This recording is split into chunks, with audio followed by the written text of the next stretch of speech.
Hi, I'm Jennifer Bourne, and I'm so glad you're here because today we're talking about 9 things you need to know before creating your website.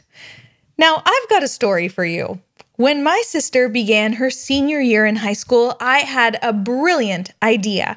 I was going to create a monster scrapbook detailing her high school years and give it to her as a graduation present.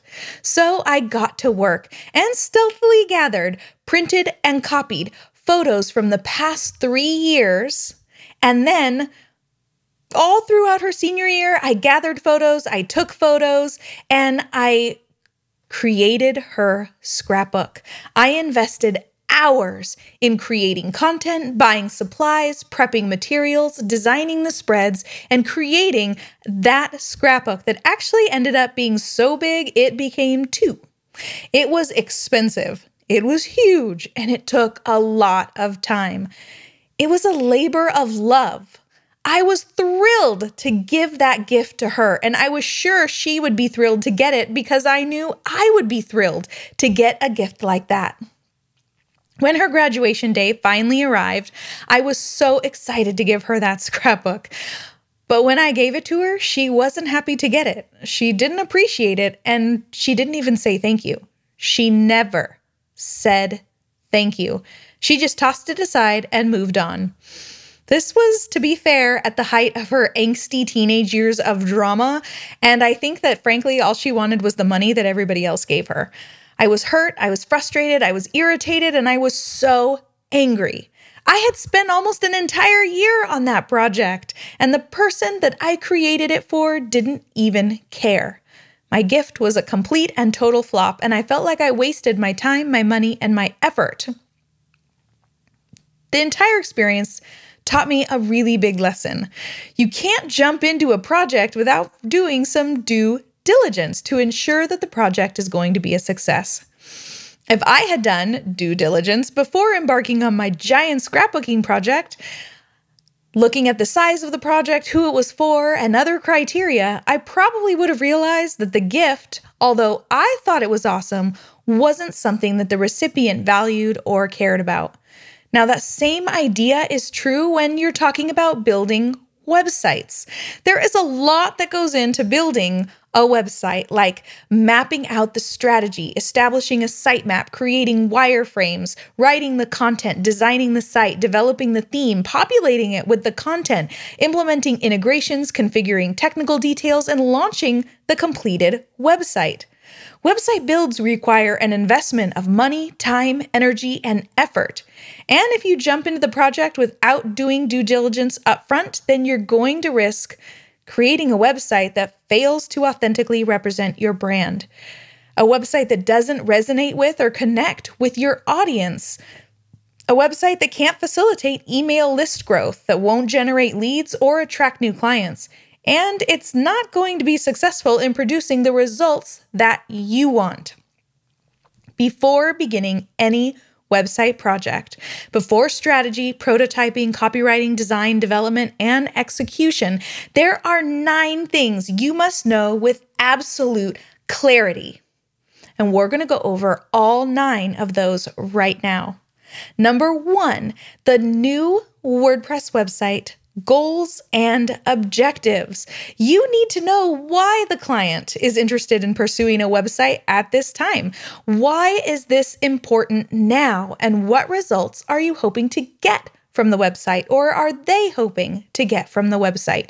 You need to understand the specific goal of the website, the measurable objectives that must be met to achieve the goal, all because the client's goals and objectives is going to be what guides the strategy and the design of the website. Now, some experts will recommend goals like attaining a specific number of unique page views, or a specific number of social followers, or perhaps objectives like improving search engine rankings. These goals are not website specific, but more aligned with the marketing that happens after the website is live. Goals that are specific to the website might be building the brand, positioning the owner as an industry authority or expert, growing an email list, increasing leads, or making more sales. Some specific website objectives might also be to achieve a specific conversion rate for the lead magnet or for your email list, to earn a specific number of sales from the website, or to obtain a specific conversion rate for a quote form that gets new leads, or maybe to book a certain number of speaking gigs per month, or reduce the bounce rate by a certain percentage. The second thing you need to have clarity on when building a new website is how that website is going to be used. You need a firm grasp on exactly how the website is going to be used by the client. By taking time to understand the client's editorial workflow and how they do things, you can build in tools and features that support their unique approach to managing their content and their website. Your goal should be making the management of the website and content as easy as possible for the client. You also need a firm grasp on how the client's client or customer will be using the website and interacting with the brand through the website. Do they need to be able to submit requests, upload content, fill out forms, or register for events? What about signing up for webinars or joining a membership, enrolling in a course, or buying tickets or products? How well that site will be used is a critical factor in the cost of the project and what solutions and tools you use when creating the website. The third thing that you need clarity on is who the website is actually for. Trying to attract anyone and everyone will end up pretty much attracting no one, because if the messaging is too general, it'll fail to make a meaningful connection with the audience. It is imperative that you know exactly who the website is for, and it's not actually for your client. It's for your client's client, their ideal client or target customer. Understanding the end user's persona allows you to tailor every aspect of the website to each phase of the customer journey, which in turn will increase conversions on the website. The fourth item that you need total clarity on before building a new website is what people are actually looking for. You need to invest time figuring out what your clients' customers are actually searching for, because it might not align with what your clients are selling. You need to know what problems they are having, the solutions they're looking for, the goals they want to achieve, what they want to learn, and what they need to know or find out. When you're conscious of the exact keywords and phrases people are using to search for the solutions, products, courses, programs, or services that your client offers, you can modify the website and blog post content to use those specific keywords. This will increase the chances of the website being discovered organically online. Now, the fifth thing that you need clarity around is what is actually being offered or sold on the website. You need to know, how is your client planning on making money from this site? Will the client be hosting webinars and they need a way to easily create webinar registration pages? Will the client be offering a variety of services and each service needs its own page?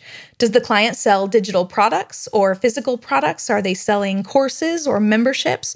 Or will they be hosting live events or workshops?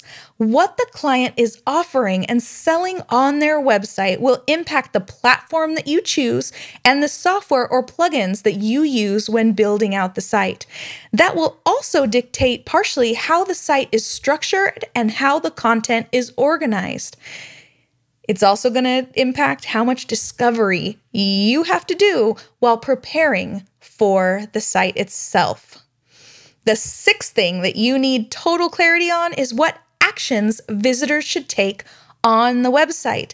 The worst thing that can happen on a website is that the visitor leaves without taking any kind of action. Based on the client's goals and objectives, you need to determine what actions a visitor should take before they leave the website. So first, figure out what all the actions someone can take on the website are. You're going to ask your client, and they're probably going to come back to you with a whole entire list of things that they want people to do on the website, right? They're going to say, oh, I want somebody to subscribe to my newsletter and sign up for my webinar or download my free report. I want them to register for a class or enroll in a course or buy my product or download this thing or click this link. I want them to fill out a form or request a quote or send us a message or book an appointment or buy a ticket. That's a lot of things. Chances are your client is going to give you a list of items, of actions that they want people to take.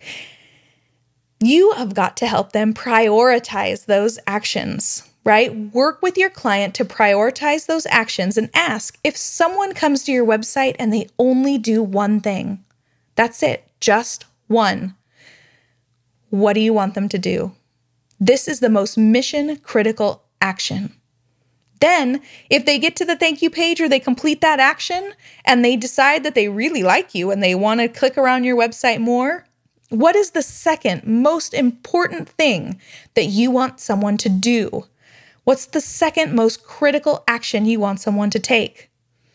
And then if they stay even longer, what's the third most important action? Those top three are what the website should be optimized around. Now, you might have other little calls to action around that, but the primary call to action on the website, the primary flow of the site, the buyer journey is going to walk people through the first, second, and third priorities, and it's going to do so in that order. Understanding what actions are critical to the success of the website will guide the overall website strategy, the content development, the calls to action, and the design. The seventh thing that you have got to have total clarity on when building a new website is the competitive difference. You need to discover what makes your client and their offers unique, how they're different from their competition, and what makes them the best choice. Once you know your client's current position in the market, you can decide whether the new site needs to enhance their current brand positioning and amplify their authority, or adjust their position in the market to find a more lucrative lane for their brand. Armed with an understanding of your client's competitors, you can also make sure that the visual design stands out and separates your client from the crowd. Now, the eighth thing that you need to have total clarity on when building a new website is how people are going to find that website. Just because a website exists doesn't mean that anybody's actually going to come to it. You need to have an idea of how the client plans on marketing the site so people can find it. Now, while this isn't critical to the design of the website, you do need to learn about the client's marketing plans to ensure the website is going to support their efforts.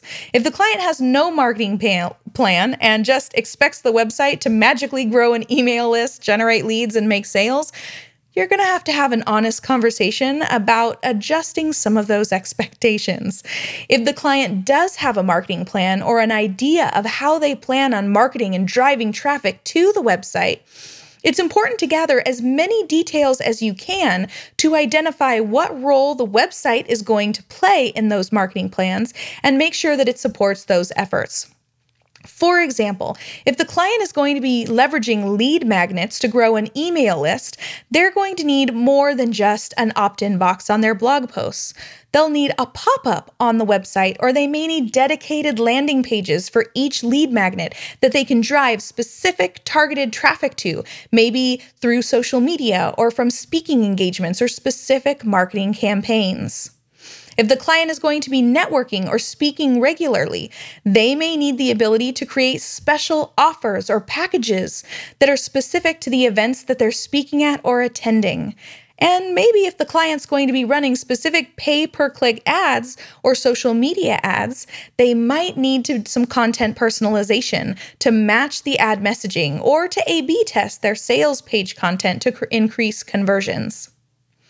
The ninth and final thing that we are going to talk about today in terms of what you need to know before creating a brand new website is how success will be measured. It's not enough to know the client's goals and objectives. You also need to know what a win looks like for the client and how they are going to be tracking and measuring the results to determine the success of the website. Will they simply review data in Google Analytics? Will they be using goal tracking for on-site conversions? Do they have a third-party tool that needs to be integrated? Is there a specific staff member responsible for tracking or measuring and reporting data? What's their workflow look like? Are there tools to make their job easier? Are they tracking phone calls that are coming in for new leads or quote forms that are being submitted? By understanding how the client is going to be tracking what's happening on the website and what constitutes a win, you can make sure the website's set up so that they can track and measure and look at those results and identify where things need to be tweaked or improved along the way to ensure that they're receiving the best conversions possible. Now remember, due diligence serves you and your clients. If I had done due diligence before diving into my great idea of creating a monster scrapbook for my sister that documented her whole high school life, I could have saved myself countless hours, a lot of money, and a lot of effort. She also would have been happier because her gift would have been something that she actually wanted: cold, hard cash. Now, similarly, when you take the time to do due diligence before creating a new website project, mapping out the strategy, establishing the sitemap, creating wireframes, writing the content, designing the site, developing the theme, populating it with content, implementing integrations, configuring technical details, and launching the completed site, you're putting the best interests of the project first, which will always serve you and your client. You will save time, reduce stress, maintain profitability, and remove potential hurdles. You will also do better work and create a higher quality end product that delivers powerful results. Your client is also going to save time, enjoy less stress, have a smoother experience, and love that you stay in budget. They'll respect your commitment to their goals and objectives and your desire to ensure that they get what they want out of their investment. Remember, before beginning your new website, you need to take a quick step back and get clarity on 9 items.